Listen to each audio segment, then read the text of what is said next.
গাড়ির চালান বা ফাইন দেখার জন্য আপনাদের গুগলে প্রথমে সার্চ করতে হবে সারথি পরিবহন। তারপর অনলাইন সার্ভিসে যখনই ক্লিক করবেন তখন এরকম একটা আপডেট মোবাইল নাম্বার পেজ আসবে, ওইটাকে ক্লোজ করে দেবেন। তারপর আপনারা অনলাইন সার্ভিসে ক্লিক করার পর নিচের দিকে চলে আসবে ই চালান বলে একটা অপশন চলে আসবে। তারপর আপনারা প্রথমেই দেখবেন চেক অনলাইন সার্ভিস বলে একটা অপশন থাকবে, ওইখানে করার পর নিচের দিকে চলে যাবেন চেক চালান স্ট্যাটাস।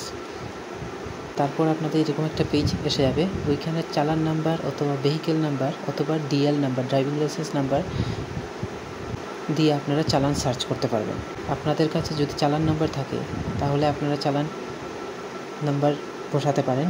আমরা ভেহিকেল নাম্বার দিয়েও সার্চ করতে পারেন, আপনাদের যা ভেহিকেল নাম্বার থাকবে ওইটা দিয়ে দেবেন। তারপর আপনারা নিচের দিকে ক্যাপচা আসবে, ওইটা দেওয়ার পর গেট ডিটেলসে ক্লিক করবেন। তারপর একটা রেজিস্টার্ড মোবাইল নাম্বারে ওটিপি আসবে, ওই ওটিপিতে যাই আপনার নাম্বারে ওটিপিটা যাবে, ওইটা ওটিপি পুট করে তারপর গেট ডিটেলসে যাবেন। তারপর আপনার গাড়ির এগেনস্টে কতটি চালান আছে ওইটা আপনি পেয়ে যাবেন। এখানে দেখাচ্ছে টোটাল একটা চালান, তো ওইটা পেমেন্ট অলরেডি করা হয়ে গেছে, তাই ডিসপোজড দেখাচ্ছে, মানে অলরেডি পেমেন্ট হয়ে গেছে। এখান থেকে আপনি রিসিপ্ট কপি ডাউনলোড করতে পারবেন, চালান প্রিন্ট করতে পারবেন,